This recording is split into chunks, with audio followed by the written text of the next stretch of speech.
Good evening, ladies and gentlemen. Welcome to Lifestyle with Dr. Moby. And today we are honored with great guest, another medical provider. And how are you doing, sir? Dr. Moby, thank you for having me here. Okay.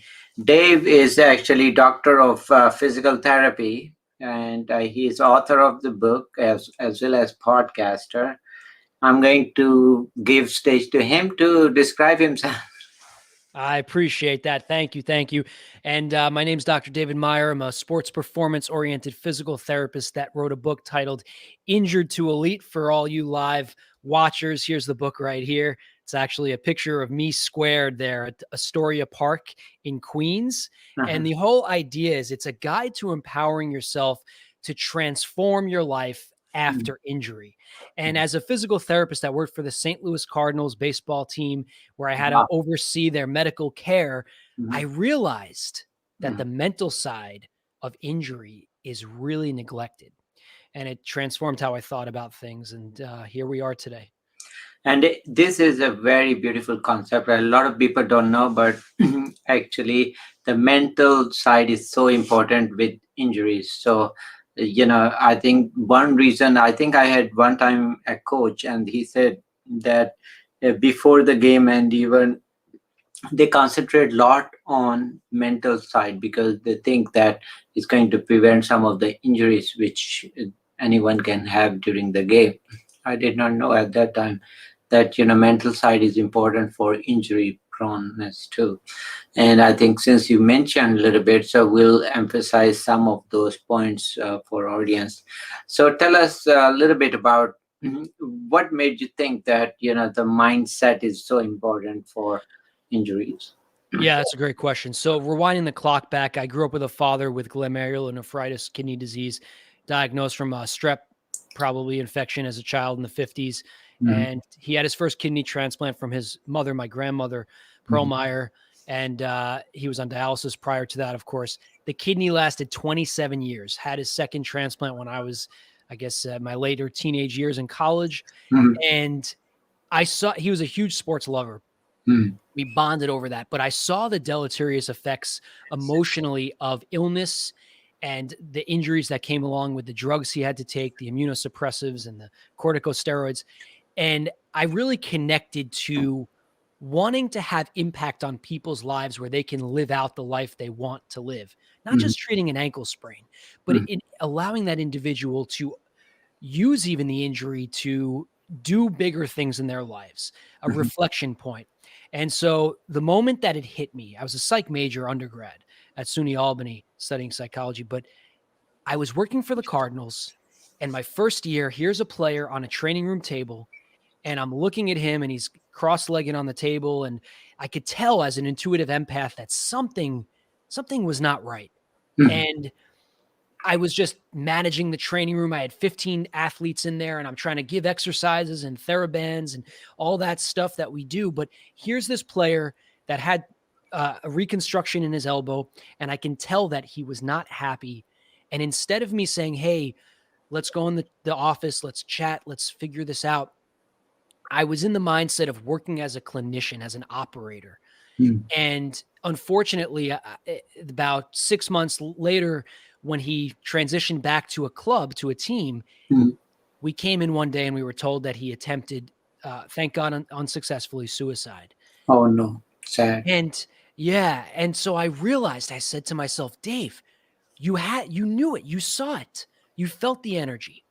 And as the physical therapist with our scopes of practice and being told by APTA and whatever medical association you abide by to stay in your lane, I realized I'm missing the bigger picture. And so it took me on this path to creating a model that we can use.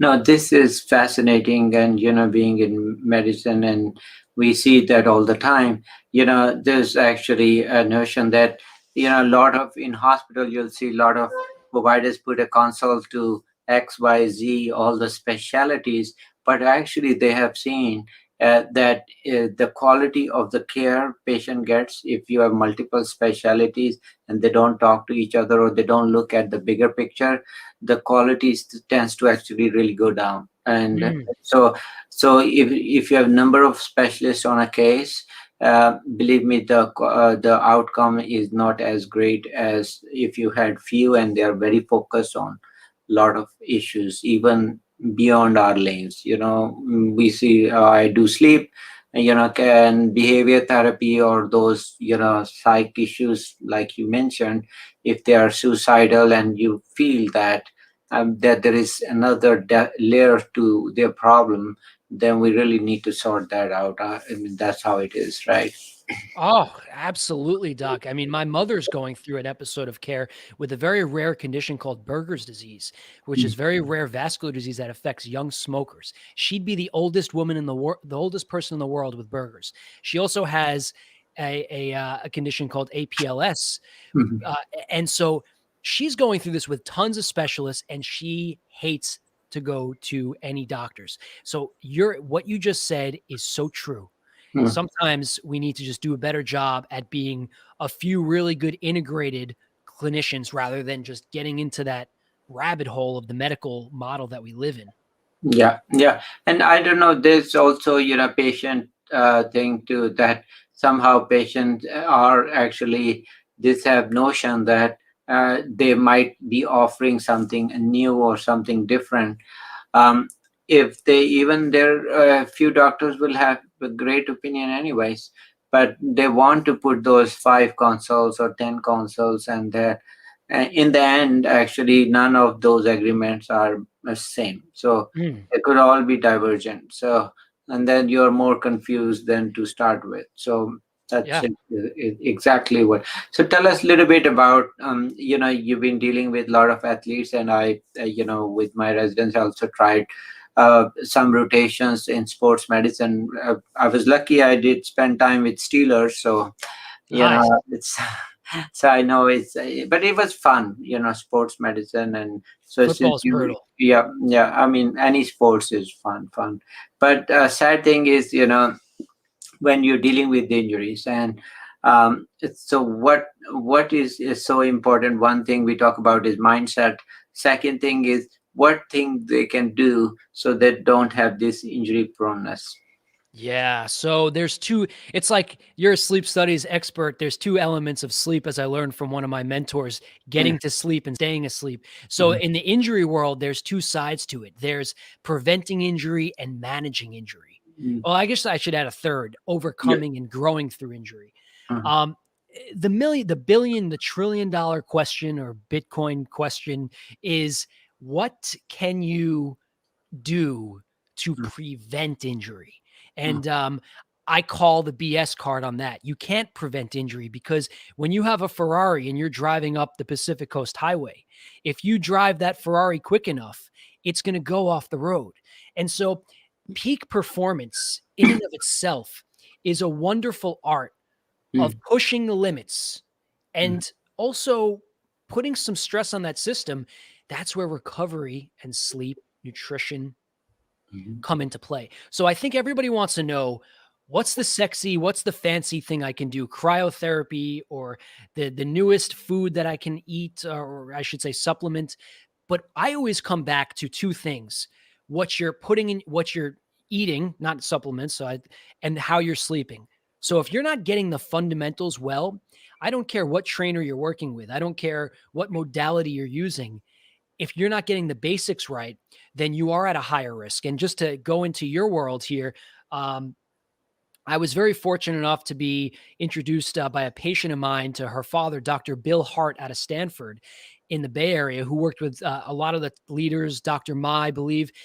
And they did some studies on sleep. And they found with their basketball club over there in Stanford that athletes, and this is what I cited this in my book, Mhm. athletes that got less than 9 hours of sleep were, in fact, at a higher risk of injury. So when we're talking to our youth out there, and if you're a parent of a youth athlete and Mhm. they're staying up late in the Zoom, education system we live in, and they're playing video games and they're off kilter, the number one thing you want to do is you want to get them on track with their sleep habits, the blue light, all the stuff I'm sure you talk to your patients about all the time. Yeah. Yeah, and that is, I'm so glad whenever I hear that, because I sense that what you're telling is very in line what I practice. So I tell them all the time, there's a keystone. When you look at the arch, there's a centerpiece which we call keystone of that bridge or keystone of that arch, and the sleep is tends to be that. So if you mess up that, and if all the rhythms of the body go out, so your hormones, and your melatonin, Mhm. those actually immune system goes down. You can catch, actually, so if people are sleeping less, there is a high tendency to catch infections, actually, because your immune system cannot fight as well. And then also your concentration. So one of the injury proneness is actually your concentration, and your ability to actually make those good calls go really down. So if you're sleeping less hour, of course, no wonder people have motor vehicle accidents, and then Right. the pilots and others, they can have a lot of issues because of that. And athletes, like you said, there is a lot. I mean, it's not physicality all. There's a lot of mental strength Mm. for the game, right? And then it is a lot in mind. And if you make wrong decision, if you make a wrong thing, you're going to definitely injure yourself for sure. I mean, I think NFL, I watch very closely, and I always admire Tom Brady. I mean, he is very fit physically, but I see that, Executive decision making. yeah, decision making. I mean, a lot of people concentrate that how well he looks. That is true, but actually both ways, he looks better and he acts very well. So he uses his mind. So we were talking in the other shows, I do NFL shows, and we're talking about, there are quarterbacks, if they tend to run a lot, and there's some would be more focused in the pocket, and they throw the ball, and they use the player very wisely, which is the best way.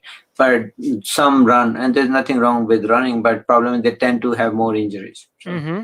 and their Yeah. careers don't last as long, right? Right.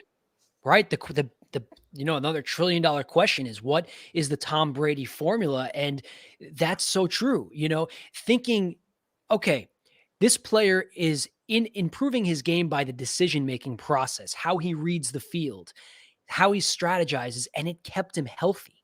That's I think that's the piece we're all missing in the system. We all want to think of the problem, how we fix it, how we make the athlete faster, how we make them stronger. But wait, what about the indirect element of having a better ability to create executive decisions? Now, I can't comment on how, Tom is sleeping or how Tom is eating. I have no idea. Mm. But I bet you that behind all that, and I side note kind of know, he does take those things extraordinarily seriously, as we all know, the books he's written and stuff like that. So Mm. Yeah. sure, it's impacted that. No, yeah, I like his book, but remember, physically, there's a decline with age. Everybody declines with age, with injuries, and everybody is gonna decline. But mentally, you don't decline unless you really do things very toxic, like drugs or Sure. heavy alcohol or smoking. So as long as you don't do those, and you keep yourself in good shape, then there's a good chance that you can outsmart your team very well. You can really do. We used to have a player. We I used to play squash, and it's a very tough physically game. So we used to have a player. His technique. He was a world champion, and his technique was to keep a game at a pace, and his opponents gives out, like mental, there was not a mental strength from the opponent to match you, because then they keep doing mistakes. So you Absolutely. outsmart them, because you have a full control on your, and you don't kind of use your physical strength, but you use your mental strength to let them do a mistake, and then they catch you, and then they beat you right there. That's I it. I couldn't agree more. And to add on to that, I want to put this out there. I had a podcast guest come on, Dr. Mark Hutchinson out of the University of Adelaide in Australia, and he's a scientist as well as physician. And we talked about pain science and something that a lot of people don't realize. And I wanted to add to what you said with the smoking and that drinking, some of these deleterious effects on our brain. something that people don't realize is how thoughts affect our brain. And so Dr. Hutchinson did some research that helped to identify the innate immune system of the brain that most people didn't. The whole adage of the 70s and 80s of we use 10% of our brain. The truth behind that, as I'm sure many of the listeners know, that's the neuronal structures of the brain. The other part of the brain is the glial network. And with that glial system, what they're now finding, and this is like, seriously, this is, listen to this right here, people. They have found that our thoughts and the different parts of our brain can 1000% impact biomarkers of immunity and health. And so all these Eastern practices that were foo-foo and were shunned away from Western thought is now being proven in research that, okay, yes, it's not a direct medical Western approach we can understand this by, but there is an effect that these other structures are having on our health, and our thoughts are directly there. So is Tom Brady, bringing it back here, does he think different? I think he does. I Yeah. think he think it. Well, and whatever he does, he never compromised on the basic principles. So I have not seen his lot of pictures partying late night. Right. I'm sure he does party some, but I've not seen him kind of, other Hollywood celebs or so, that they are out there partying all night or having lot of problems. So I I think that speaks volume about his approach to the game. And the other thing is, we have to realize that, although he has won so many medals and everything, Super Bowl.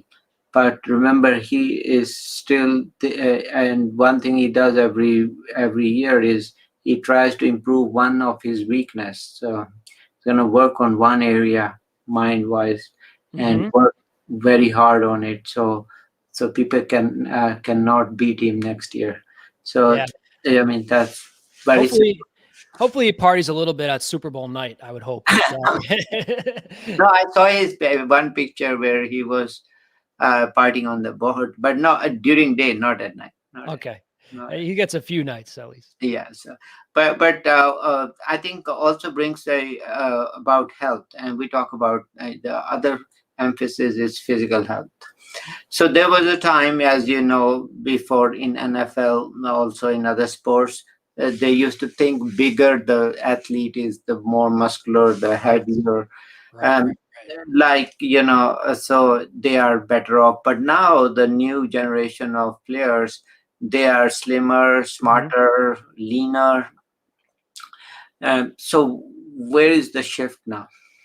Yeah, that's a great point. I come from a baseball background. So, pitchers, there used to be a thinking that you needed a very heavy lower half and very big legs. And there's a lot of truth to basic physics, right? If there's a heavier amount of mass, then by definition, force is increased. However, there is again that balance. And I think in the football world, we've seen an increase in the skill in the game in terms of the skill positions, cornerbacks, receivers, even some. I mean, look at the Chiefs and look at some of the people, some of the quarterbacks now. They're very athletic. I think overall, over the last decade, we have seen a renaissance in the performance world. It used to be in when the pumping iron with Arnold and his friends and Lou Ferrigno, the Hulk, and there was first that push in the 70s to start lifting weights. It finally became cool. Back when Charles Atlas did it, people thought he was nuts. And then in the 80s, it became a little more mainstream, especially if you're a football player. Then the 90s come in, and now we're getting some interesting articles on different research and isokinetic testing of, ACLs and stuff.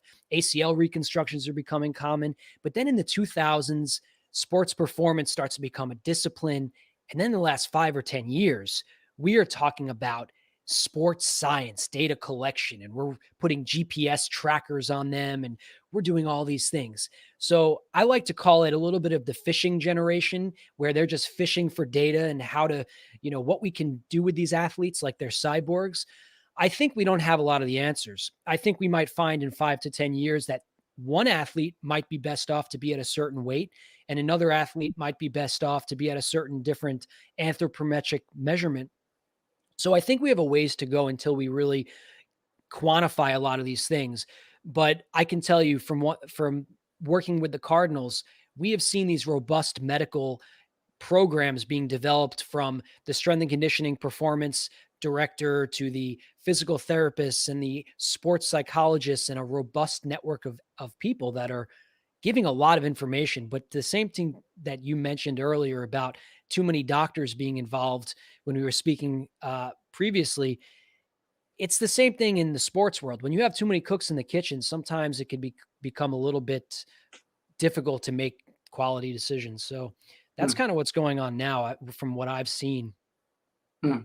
So yeah, that probably is right. So yeah, I think till they figure out, my usually thought is that, leaner of you, but not very bulkier. Now there was more emphasis, and I think some of my friends do that. They want to pump up iron and just build all kind of muscles, and that's fine. But that's, I think, a different game, and there's nothing wrong if you want to do that.